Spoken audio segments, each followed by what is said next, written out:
ǹjẹ́ a tún kú dédé àsìkò yìí níbi yòówù kẹ́tì láǹfààní látún ti máa darapọ̀ mọ́ wa lórí ìkànnì Àrólé Bàbá Téńté TV2 níbi tá a ti ṣe bẹ́ẹ̀ mú ròyìn wá lájọ balẹ̀ bí nǹkan ti ṣe ń lọ káàkiri orígun mẹ́rẹ̀ẹ̀rin àgbáláyé ojútẹ̀ fún wọ̀wọ̀ ojú náà ní fún etí tá ti fi ń gbọ́ wa etí náà kò ní di láṣẹ lọ́wọ́ Elédùmarè ìròyìn fún ti àsìkò yìí náà làyànfẹ́ Elédùmarè ṣe bẹ́ẹ̀ gbálégbòde tó mú wá sójú mọ́ máwòrán gẹ́gẹ́ bí ìṣe wa ibẹ̀ ti mọ̀ bí ìṣe mi kókó oníròyìn òun náà nígbéyẹ̀wò ṣáájú ẹ̀kúnrẹ́rẹ́ rẹ̀. Ṣẹ̀kúṣẹyẹ ní Ali Ndume APC lójú ọ̀sán ẹgbẹ́ alátakò bọ́bádì lóru Bíwálà ló fèsì padà sí Ndume lẹ́yìn tó pe Bíwálà ní arẹ́bípa ènìyàn. Àgbà ọ̀jẹ̀ atamátàsé tó tún jẹ́ akọ́nimọ̀ọ́gbá ikọ̀ agbábọ́ọ̀lù Super Eagles Christian Chukwuwu ó ti jáde láyé báyìí. Arákùnrin kan ló gbẹ̀mí lẹ́nu ara rẹ̀ pẹ̀lú bí ó ṣe pokùnso ní ìpínlẹ̀ Adamawa. Wọ́n ní àjẹni Sherahu Haruna ni wọ́n bá ṣe bẹ́ẹ̀ bínú lù ú pa ní ìpínlẹ̀ Zamfara. Ó dín ní ènìyàn 8 tí àdó olóró àwọn Boko Haram ti pa ní ìpínlẹ̀ Borno báyìí. Ọlọ́run gbà wá ní orílẹ̀-èdè Nàìjíríà ní pẹ̀lú bí àwọn agbófinró wa bá ṣe bẹ́ẹ̀ gbé òfin janlẹ̀ ní orílẹ̀-èdè Nàìjíríà táwọn ọlọ́pàá kan rè ní ìpínlẹ̀ Èkó tó ń fi ìyà jẹ ọlọ́kadà nítorí owó. Ìròyìn náà rè lẹ́kùnrẹ́rẹ́ báyìí. Ṣẹ̀kúṣẹyẹ ní Ali Ndume APC lójú ọ̀sán ẹgbẹ́ alátakò bọ́bádì lóru Bíwálà ló fèsì ọ̀rọ̀ padà sí Ali Ndume lẹ́yìn tí Ndume pe Bíwálà ní arẹ́bípa.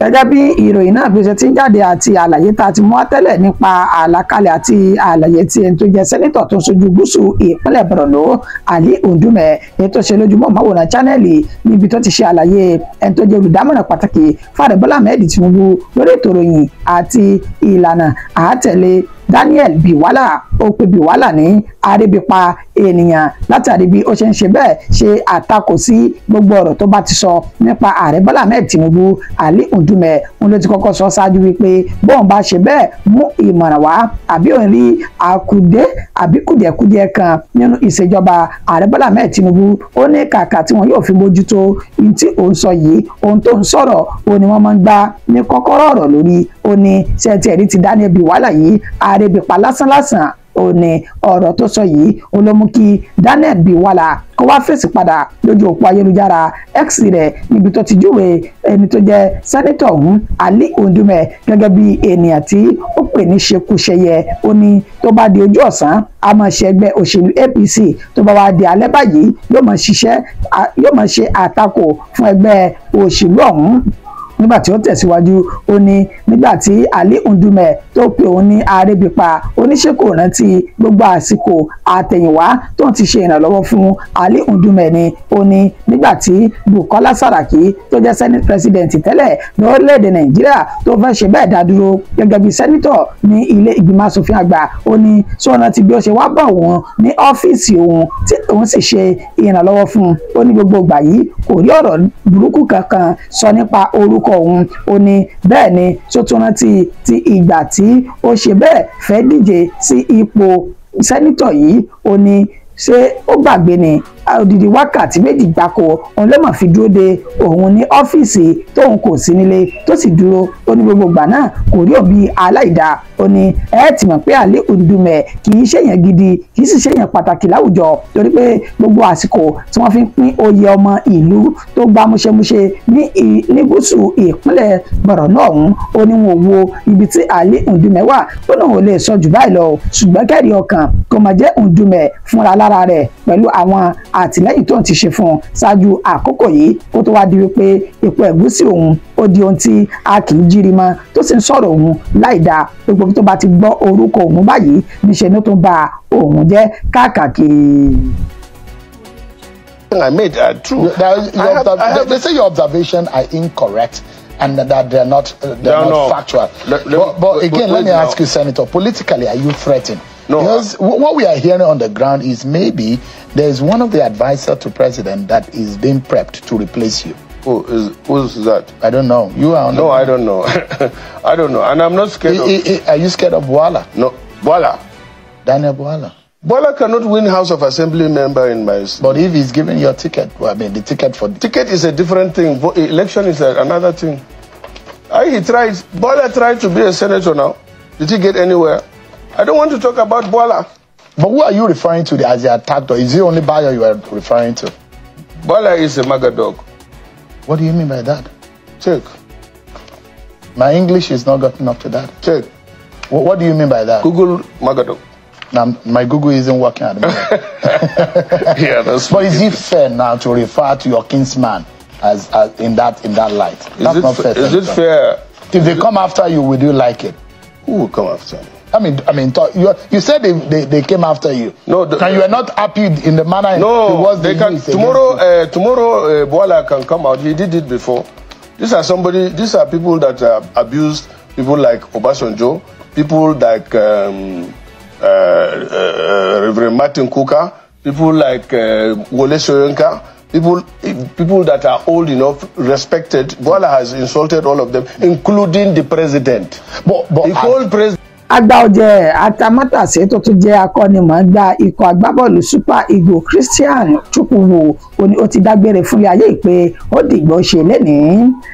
Ẹni tó jẹ́ atamátàsé agbábọ́ọ̀lù ikọ̀ Super Eagles tó sì tún fi gbà kan jẹ́ akọ́nimọ̀ọ́gbá ikọ̀ agbábọ́ọ̀lù ọ̀hún Christian Chukwuwu ni wọ́n ti kéde rẹ̀ pé ó ti ṣe bẹ́ẹ̀ jáde láyé báyìí láti ọ̀dọ̀ ọ̀rẹ́ rẹ̀ tó jẹ́ ọ̀rẹ́ tímọ́tímọ́ tí wọ́n jọ wà nínú ikọ̀ agbábọ́ọ̀lù Olúṣẹ́gun Ọ̀dẹ́gbàmí òun ló fi sójú òpó ayélujára rẹ̀ níbi tó ti júwèé rẹ̀ wípé ènìyàn mi pàtàkì ọ̀rẹ́ nínú mi ó ti ṣe bẹ́ẹ̀ fi ilé ayé sílẹ̀ o tó ti dágbére fún ilé ayé yìí pé ó dìgbò ṣe gẹ́gẹ́ bí wọ́n sì sí ní àlàyé wípé àtàmọ́tàṣe ọ̀hún Christian ni wọ́n bí ní inú oṣù kínní ọjọ́ kẹrin inú oṣù kínní ọdún 1951 ó ti fi ìgbà kan jẹ́ adarí orí pápá láàrin ọdún 1974 sí ọdún 1980 ó sì jẹ́ olùrànwọ́ fún akọ́nimọ̀ọ́gbá ikọ̀ agbábọ́ọ̀lù Super Eagles tí wọ́n fi gbá ife ẹ̀yẹ ti àgbáyé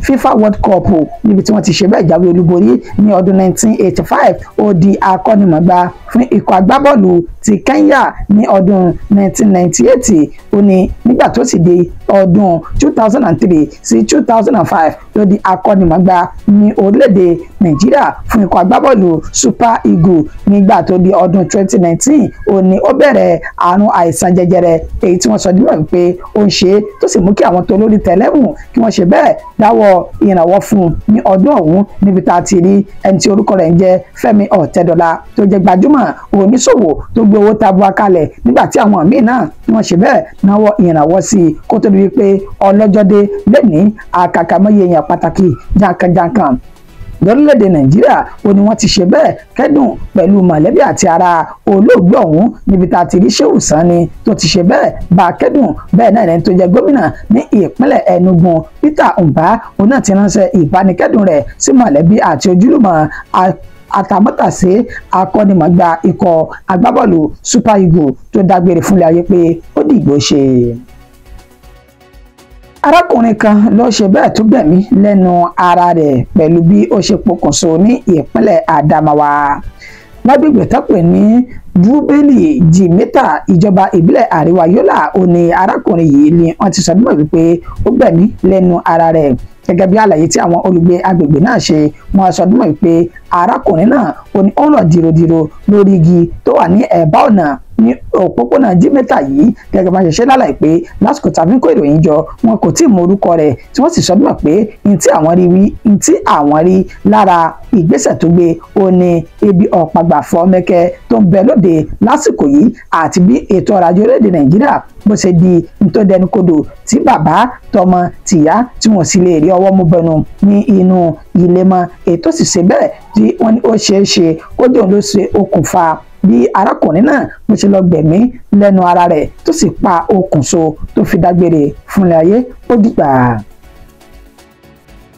wọ́n sọ di mímọ̀ pé àjẹni Sàráù Haruna ni wọ́n bá ṣe bẹ́ẹ̀ yìnbọn lù pa ní ìpínlẹ̀ Zamfara lágbègbè tọ́pẹ̀ ní Gidankata Kare mọ̀lẹ́bí ní Gidankata Kare ní ìpínlẹ̀ Zamfara ó ní ìṣẹ̀lẹ̀ náà ó ní ó ti ṣẹlẹ̀ gẹ́gẹ́ bá ṣe sọdún mọ́ wípé mọ̀lẹ́bí olóògbé Shirau Haruna etí orúkọ tiẹ̀ ń jẹ́ Haruna Lawali ó ní wọ́n fi ẹ̀sùn kan òun àti ẹ̀gbọ́n rẹ̀ yìí ní ọjọ́ 11 nínú oṣù kẹrin ọdún táwa yìí ní nǹkan bí dédé aago 10 àbọ̀ alẹ́ ọjọ́ náà ní ìṣẹ̀lẹ̀ ń ṣẹlẹ̀ pẹ̀lú bá ṣe sọdún mọ́ wípé àjẹni Haruna Lawali lẹ́ni tí wọ́n ní ó ń ṣe Nafisa Masudi tó jẹ́ alájọgbé rẹ̀ ètò mú kí àwọn ọ̀dọ́langba inú ìlú ọ̀hún kí wọ́n ṣe ìkọlù sí ilé tí àwọn méjèèjì yìí tí wọ́n gbé níbi tí èdèàìyedè náà tó ti ń lọ lọ́wọ́ ó ní wọ́n ti ṣínà ìbọn bolẹ̀ wọ́n sì ṣètì bẹ́ẹ̀ wọ́n yin ìbọn lu Shirau Haruna lẹ́yìn tí ó gba èkúrú jẹ lọ́wọ́ ẹ̀bọ̀ra nígbà tí wọ́n wu ìwà yìí tán òun kálukú bẹ́ẹ̀ ṣẹlẹ̀ sọ̀rọ̀ ní ìfẹ́ àáfẹ́wé nígbà tí ìṣẹ̀lẹ̀ náà tó ṣẹlẹ̀ tán ní ṣe ni àwọn agbófinró wọn ti dé síbi tí ìṣẹ̀lẹ̀ ọ̀hún ti ṣẹlẹ̀ nígbà tí wọ́n sì ṣe àyẹ̀wò òkú náà finifini kó tó di pé wọ́n yọ̀ǹda rẹ̀ fáwọn mọ̀lẹ́bí láti sin lójú ọ̀nà ẹ̀sìn tiwọn wàyí ò wọ́n ti bẹ̀rẹ̀ ìwádìí àti fipáńpẹ́ òfin gbé àwọn ènìyàn tí wọ́n wu ìwà burúkú ọ̀hún tán dẹ̀mí ẹlẹ́mìí légbodò látàrí pé wọ́n fi ẹ̀sùn kanra wọn pé àjẹni lágbájá oṣó ni tàmẹ̀dò.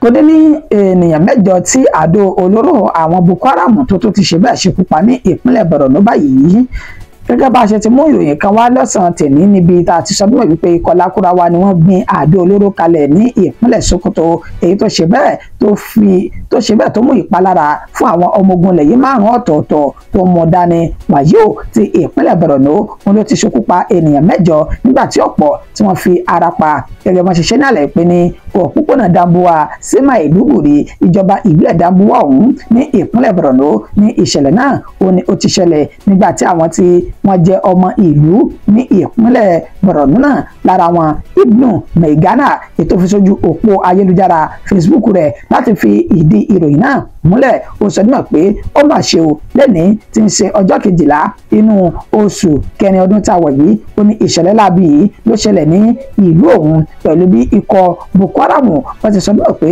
wọ́n gbin àdó olóró kalẹ̀ níbẹ̀ tí ó sì dùn gbàmù tó ṣekú pa ènìyàn 8 níbi tí àwọn tí wọ́n pọ̀ léèyàn tí wọ́n ti fi ara pa yamayama bákan náà ni ọ̀kan lára àwọn tó ń lójú òpó ayélujára X tó náà jẹ́ ọmọ bíbí ìpínlẹ̀ ọ̀hún èyí tí ó porúkọ ara rẹ̀ ní Official Azaki wọn náà ṣe àlàyé wípé ikọ̀ Boko Haram ó ní wọ́n wu ìwà ọ̀hún torí pé agbègbè Dambuwa sí Maiduguri yìí ó ló ti di ìbẹ̀rùbojo táwọn oníṣẹ́ labi náà tí wọ́n fi ń ṣọṣẹ́ bẹ́ẹ̀ náà ló sọ dúnmọ̀ pé ìgbà wo gan la fẹ́ tó bọ́ lọ́wọ́ àwọn ikọ̀ Boko Haram tán fi gbogbo àsìkò ṣọṣẹ́ ní gbogbo kọ̀rọ̀kọ́ndù ìpínlẹ̀ Borno ọ̀hún ìpínlẹ̀ Borno ibẹ̀ ni ó ti di ẹ̀rù jẹjẹ fún àwọn olùgbé agbègbè bẹ̀ látàrí bí àwọn ikọ̀ Boko Haram wọ́n ṣe bẹ́ẹ̀ fi ibẹ̀ ṣe ibùgbé bẹ́ẹ̀ náà ni ẹni tó jẹ́ sẹ́nítọ̀ tó ń ṣojú àárín tó ṣojú gúúsù ìpínlẹ̀ Borno ọ̀hún Ali Ndume ó ti sọ ṣáájú àsìkò yìí wípé ìlú 3 ọ̀tọ̀ọ̀tọ̀ ó ní àwọn Boko Haram náà ni wọ́n ti gbà tán ti jẹ gàba lé lórí tí wọ́n sì ti ń ṣe ìjọba wọn nílẹ̀ tí ìjọba orílẹ̀-èdè Nàìjíríà wọn ò rí nǹkan kan ṣe sí ìṣẹ̀lẹ̀ náà títí di àsìkò yìí tí wọ́n sì fi ń ṣọṣẹ́ ní gbogbo kọ̀rọ̀kọ́ndù ìpínlẹ̀ Borno. Kọ́lọ́n gba orílẹ̀-èdè Nàìjíríà kalẹ̀ lọ́wọ́ àwọn agbófinró tán rúfin ní orílẹ̀-èdè yìí ni o tàwọn ọlọ́pàá kan tún rèé ní ìpínlẹ̀ Èkó tán fi ìyà jẹ ọlọ́kadà nítorí owó tán fẹ́ gbà lọ́wọ́ rẹ̀.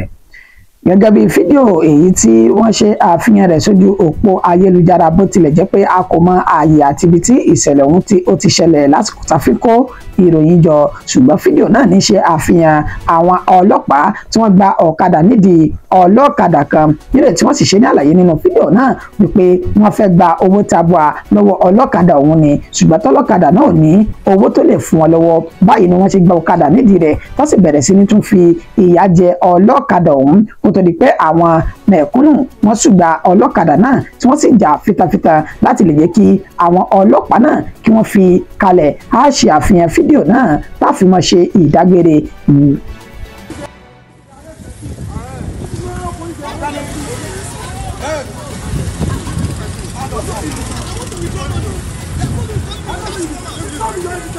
This is police brutality. This is police brutality.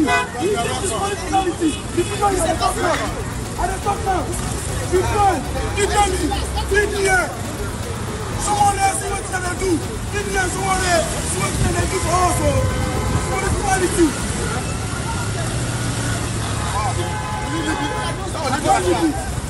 No leave am o gbọ́dọ̀ filẹ̀ má filẹ̀ o gbọ́dọ̀ filẹ̀ ẹ sí wí ní abẹ́ ṣe ẹ leave him jare oga leave am what's the business what's the business oga leave am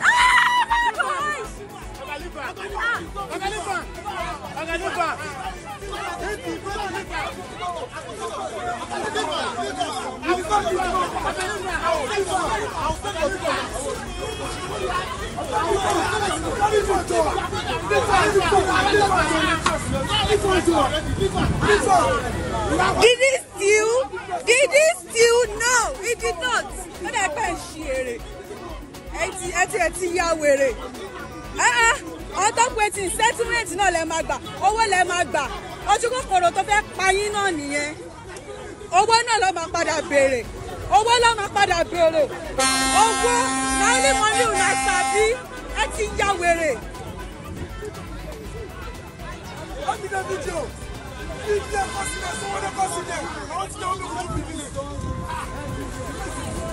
Wọ́n dẹ̀ mú tíẹ́gà tó fi sọ́mọ lọ́mọ lójú ṣọ́jà lè ní àbó lè jẹ́rú ẹ̀yìn náà nago meet na sef online jẹ́lẹ̀ ìjà wèrè ní. Ẹ káàbọ̀ padà sẹ́yìn ọ̀bádọ́nì kì í dùn púpọ̀ ṣókí òun náà ni ọbẹ̀ ògè ìmọ̀ sí ẹnu mi ní dédé síbí fún ti àsìkò yìí ní nǹkan tó wá mọ́ lọ ẹ jẹ́ mẹ́nu bà àwọn kókó tá a pẹ̀kẹ́lù ṣáájú ìròyìn. Asọ́dúnmọ̀ wípé Daniel B. Wala ló ti fèsì padà sí Ali Ondume tó jẹ́ ti ẹgbẹ́ òṣèlú APC níbi tó ti pè ní ṣekúṣẹyẹ inú ẹgbẹ́ òṣèlú náà ó ní yóò ṣe APC lójú ọ̀sán yóò sì máa dalẹ̀ àwọn tó bá di lóru. Àmúwápẹ́ àgbà ọjà tamátàsé tó tún jẹ́ akọ́nimọ̀ọ́gbá ikọ̀ agbábọ́ọ̀lù Super Eagles Christian Chukwu ló ti ṣe bẹ́ẹ̀ dágbére fúnlẹ̀ ayé pé ó dìgbà. Arákùnrin kan ló gbẹ̀mí lẹ́nu ara rẹ̀ pẹ̀lú bí ó ṣe pokùnso ní ìpínlẹ̀ Adamawa.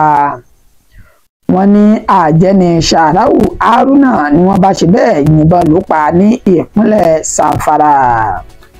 Àmúwá fún wa pé ìbúgbàmù àdó olóró àwọn ikọ̀ Boko Haram ló ti ṣekú pa ènìyàn 8 ní ìpínlẹ̀ Borno. Àwọn ọlọ́pàá agbófinró tó ń gbófin jalè la ṣàfihàn fídíò wọn tá a fi ṣe ìdágbére fún tásìkò yìí lórí bí wọ́n ṣe ń ṣe bẹ́ẹ̀ ṣe àwọn ọlọ́kadà yàmàyàmà ní ìpínlẹ̀ Èkó. Títí di ìgbà tá a tún padà máa fún wa ní ìròyìn míì mú kí a pé a kú ìmúra ọjọ́ ìsinmi aláyọ̀ Olódùmarè yóò máa fún wa ṣe ó dàbọ̀.